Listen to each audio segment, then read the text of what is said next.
This episode of the A.T.TIPSCAST is sponsored by TextHelp. Boost reading, writing, and learning confidence with TextHelp. TextHelp is a world-leading specialist in assistive technology and literacy support software. They believe that literacy skills are every student's passport to academic, social, and professional success. They create smart, friendly software supports that enable young people to read and write with confidence. Read and Write is their award-winning software designed to support struggling readers and writers, English language learners, and students with learning disabilities by providing an easy-to-use toolbar that helps with reading, writing, research, and more, virtually everywhere. Read and Write is available on Windows, Macs, and as a Chrome extension, and on both iPad and Android tablets. To find out more, visit texthelp.com/readwrite. Need to make more time for reading? With Fluency Tutor for Google, you can do just that. This time-saving, leveled reading and assessment tool helps busy teachers bring struggling readers up to speed. Teachers can share an unlimited number of reading passages with students, then listen to, score, and provide feedback on their recordings. Try it for free at fluencytutorforgoogle.com. To find out more about TextHelp and their award-winning software solutions for educators and students, visit texthelp.com or call 1-888-248-0652. That number again is 1-888-248-0652.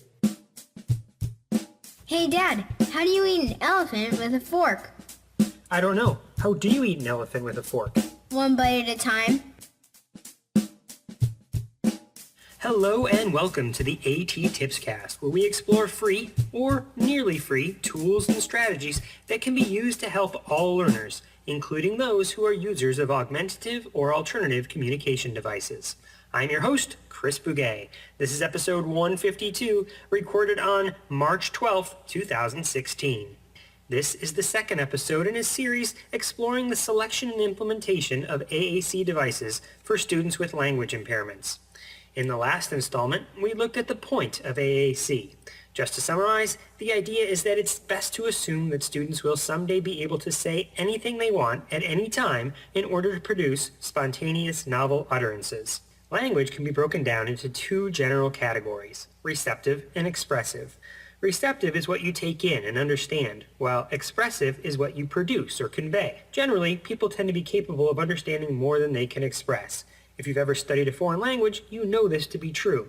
For the purposes of this discussion, though, we're really examining expressive language. If the end game of AAC is snug, and that's really what we're trying to shoot for, well, that's a lot of words. Not only are there lots of words, but those words need to be used in a specific order when putting them together. This just in, language is complex. Some people might have the misperception that learning language is like unlocking a door. If we give the student a key, the door will open and language will come spilling out. That, however, is rarely the case, because language is rarely something present, just trapped inside. Instead, learning language is more like building a house, where each brick is a word. Building a house is a better analogy because people tend to understand that building a house usually takes a team of people working together over a period of time. But all of those individuals come together using their individual skills to build a lasting structure. Building up a student's expressive language ability is much the same way, where a team of people bring their own individual skills, experiences, and expertise together to help that student.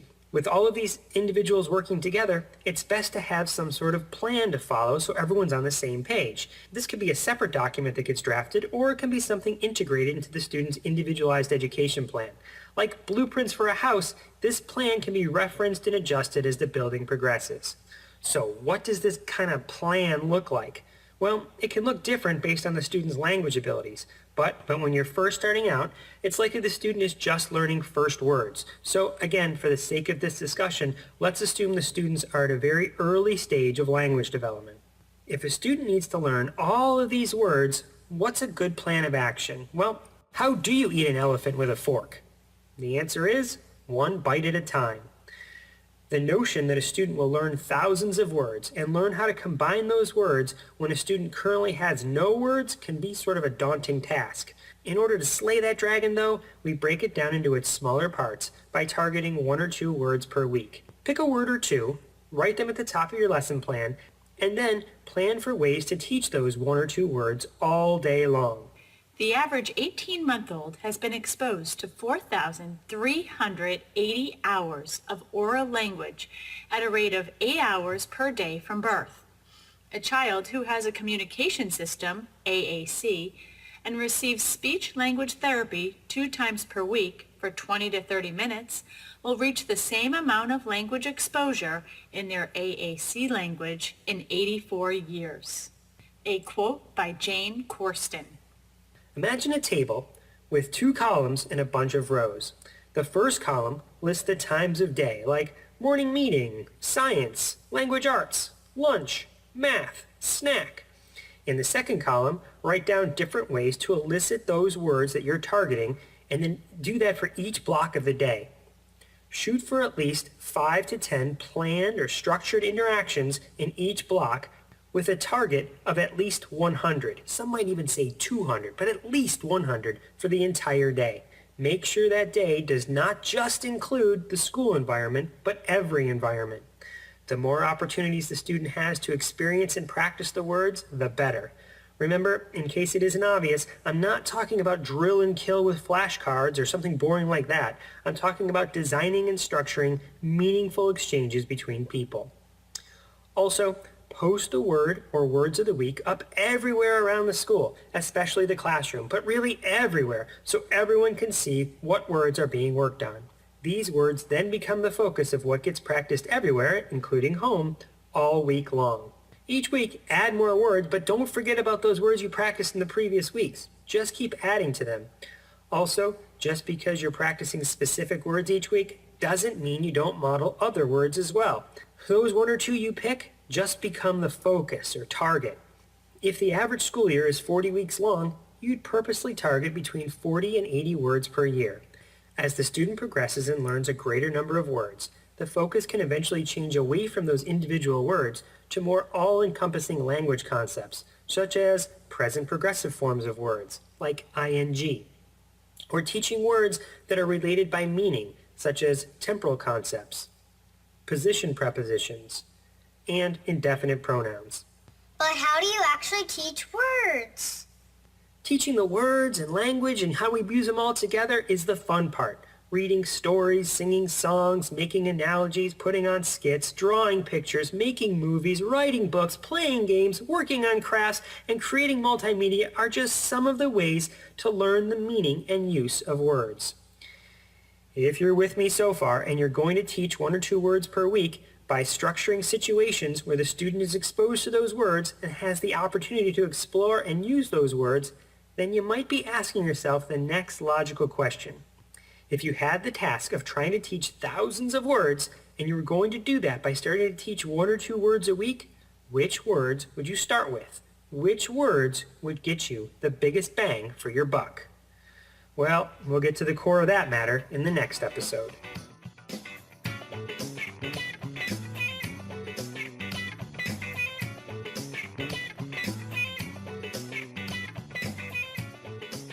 Just a few quick announcements before we wrap up this episode.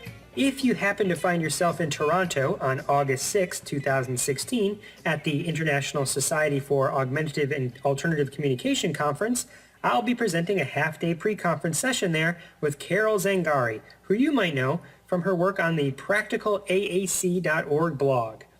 The half-day session is called AAC Practitioners in the 21st Century, Leveraging Our Efforts Through Social Media and Digital Technologies. You can register for the session over at bit.ly/IsaacPrecons. That's bit.ly/ISAAC-Precons. And I'm still working hard to build the A.T.TIPSCAST YouTube channel, organizing videos and episodes into playlists. Please check it out, and if you find a particular playlist helpful, please feel free to share it with me. You can find everything over at bit.ly/A.T.TIPSCAST YouTube. Until next time, may all your interventions be inclusive, may all your strategies be supportive, and may you always target specific language concepts all day long.